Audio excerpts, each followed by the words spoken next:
Baik, kembali dalam buletin awal ini. Menjadi persoalan kita selepas kenyataan media oleh PAS semalam bahawa dengan konsistennya nak menyatukan penyatuan ummah antara PAS Bersatu dan juga UMNO. Tetapi antara persoalan-persoalan besar untuk kita lihat adalah mampukah PAS menyatukan Bersatu dan UMNO khususnya. Dan bersama di talian menerusi Google Meet ketika ini, penganalisis politik Universiti Sains Malaysia USM, Profesor Dr. Siva Murugan Pandian. Salam sejahtera, Doktor. Salam sejahtera, Ya. Hasan.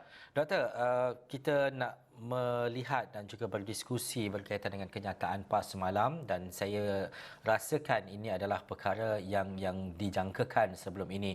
PAS konsisten dalam penyatuan ummah dan sebagainya, tetapi di awal pandangan Prof melihat kepada kenyataan PAS ini bagaimana? Adakah persoalan besar ini, mampukah PAS menyatukan penyatuan ummah di antara Bersatu, PAS dan juga UMNO ini dapat direalisasikan, Doktor?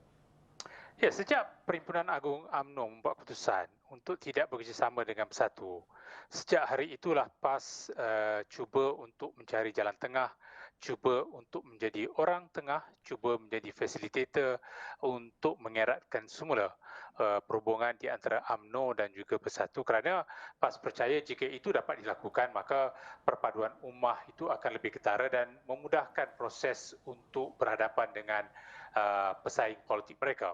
Kita pernah melihat bahawa PAS bekerjasama dengan baik dengan UMNO sejak 2018 sehingga 2020 di bawah Muafakat Nasional dan beberapa keputusan pilihan raya kecil negeri dan itu telah memberikan tafsiran bagaimana hubungan di antara UMNO dan PAS perlu diberikan pertimbangan.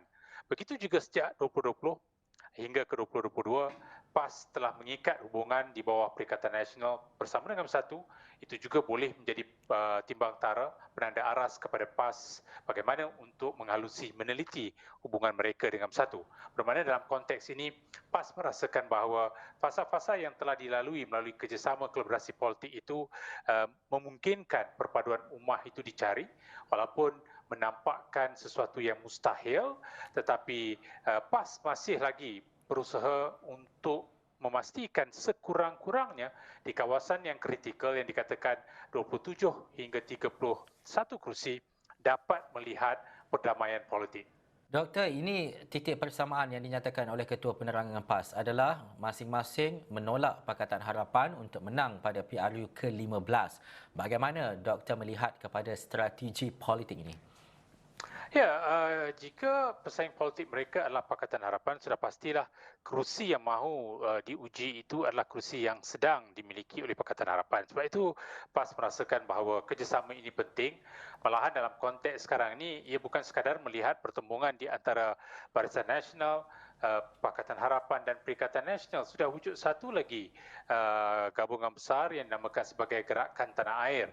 Bermakna kawasan-kawasan yang kritikal ini juga akan menjadi tumpuan kepada empat gabungan besar dan PAS khawatir jika itu berlaku maka ini akan menyukarkan usaha untuk dimenangi oleh sama ada PAS, Bersatu ataupun UMNO kerana pertembungan sengit di kawasan-kawasan seperti ini memungkinkan Pakatan Harapan menang jika sekiranya mereka mampu untuk meraih 30% sokongan pengundi Melayu.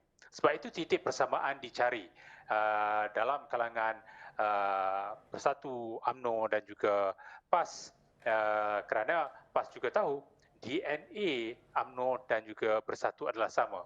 Yang hanya memisahkan mereka adalah pertembungan dari sudut politik yang masih lagi cuba dilakukan oleh PAS. Barangkali kita akan melihat hasil akhir yang jauh lebih jitu, yang lebih baik selepas pembubaran Parlimen. Titik persamaan yang dinyatakan ini menampakkan ataupun memperlihatkan mungkin keanjalan yang akan dibawakan oleh PAS kepada kedua-dua parti politik berkenaan. Adakah Prof melihat kepada UMNO dan juga Bersatu bersedia dengan strategi ataupun cadangan ini? Ya, setakat hari ini ia masih sukar dilakukan.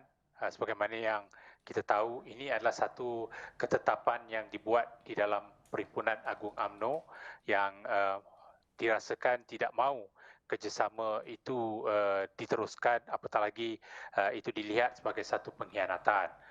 Jadi di sinilah yang menyukarkan proses PAS mencari titik persamaan tersebut.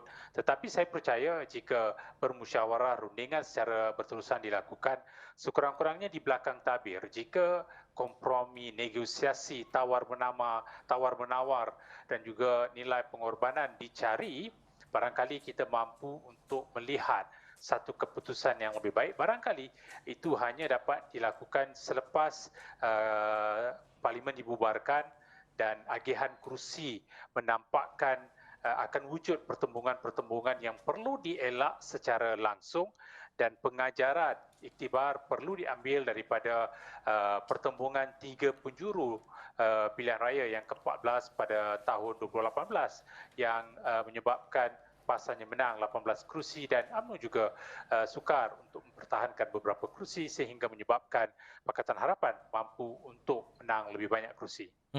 Dan juga Prof, sekiranya penyatuan ummah untuk ketiga-tiga parti ini tidak berjaya direalisasikan, bagaimana dengan pendirian PAS untuk berada bersama-sama dengan Bersatu ataupun UMNO?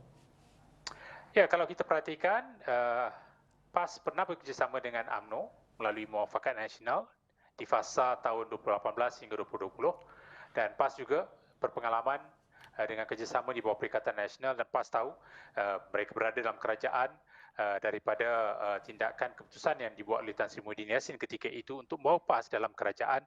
Kesemua itu akan dijadikan sebagai pertimbangan untuk memutamatkan hasil akhir keputusan mereka. Sebab itu sehingga hari ini keputusan yang jelas masih sukar dilakukan oleh PAS kerana masih berada dalam kerajaan dan waktu yang sama masih mahukan hubungan dengan UMNO dibaik pulih. Bagi saya, jika masih gagal, PAS perlu korbankan salah satu parti supaya ia tidak menampakkan keresahan, kegelisangan dalam kalangan ahli di peringkat bawahan yang saya rasa akan menyebabkan beberapa keputusan yang lebih rasional perlu dilakukan. Apakah jika sekiranya Muafakat Nasional tidak dapat dilakukan di peringkat nasional, ia memungkinkan kerjasama di peringkat beberapa negeri, sekurang-kurangnya keputusan itu mungkin dapat memperlihatkan kematangan berpolitik, politik berhemah, agar ruang bucu yang cuba dielak dari sudut pertembungan itu dapat diperbaiki. Dan mungkin PAS boleh memikirkan dua kerjasama yang berbeza, tetapi sejauh manakah UMNO bersedia untuk menerima kerjasama seperti itu jika sekiranya PAS membuat keputusan untuk meneruskan kerjasama dengan Bersatu dan waktu yang sama mahu mengelak pertembungan dengan UMNO, perlu ada ruang menang-menang untuk ketiga-tiga parti ini kerana mereka melihat Pakatan Harapan adalah pesaing politik mereka dan bukannya yang ada dalam Perikatan Nasional ataupun Barisan Nasional. Dan juga Prof, UMNO sebelum ini telah menyatakan bahawa dia tidak ada masalah untuk bergerak solo, bergerak sendiri dalam PRU ke-15 tanpa PAS pun dalam penyatuan ataupun gabungan berkenaan. Tetapi bagaimana pula Prof melihat kepada keperluan PAS bersama-sama dengan Bersatu? Bermaksud bahawa bagaimana keperluan Bersatu itu untuk ada penyatuan bersama-sama dengan PAS ini?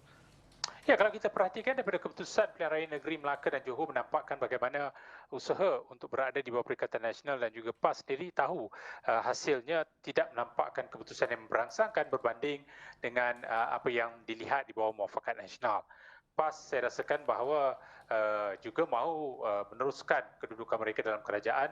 Sudah pasti jika sekiranya Barisan Nasional membuat keputusan untuk bergerak secara solo, apakah PAS akan buat keputusan untuk sekurang-kurangnya mempertahankan 18 kerusi yang ada dengan menggunakan logo sendiri, dengan menggunakan guna tenaga, logistik, infra yang ada, tapi waktu yang sama mungkin akan juga menyalurkan kemudahan tertentu kepada Bersatu kerana parti siasah seperti PAS mempunyai kekuatan segi guna tenaga, logistik, kemudahan dan juga gerak kerja strategi di kawasan-kawasan yang mereka pernah kuasai selama ini.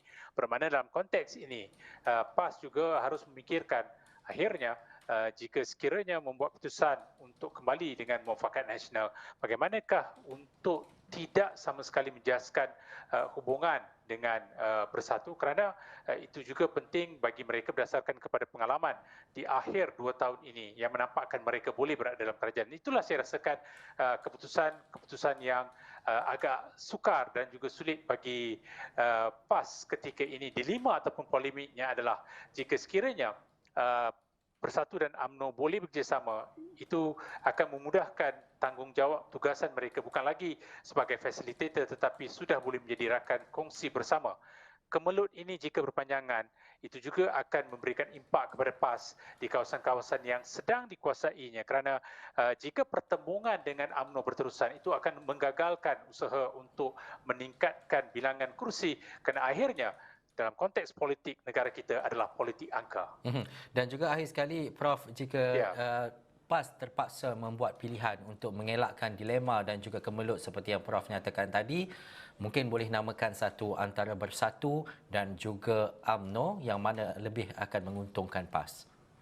Ya, kalau kita lihat atas kertas, kerjasama dengan UMNO akan lebih menguntungkan kerana pernah melihat hasil akhir yang jauh lebih baik berbanding dengan keputusan di mana Parti Bersatu sebagai parti baru banyak bergantung kepada PAS dan bukannya sebaliknya. Kerjasama dengan UMNO pula akan menampakkan guna tenaga dan juga logistik infra yang hampir sama kerana kedua-duanya dilihat sebagai parti siasah, dan kebergantungan akan menampakkan strategi yang lebih ampuh, licin, tersusun dan juga lancar boleh berlaku. Dan ini saya kembali kepada kerjasama yang pernah dilakukan oleh PAS di fasa 1 2018 hingga 2020 di bawah Muafakat Nasional. Bagaimana hasil akhir itu menampakkan keputusan yang menang-menang untuk UMNO dan juga PAS berbanding dengan 2020 hingga 2022 di antara Bersatu dan juga PAS yang telah menampakkan gagal untuk menang kerusi baik di Melaka ataupun Johor.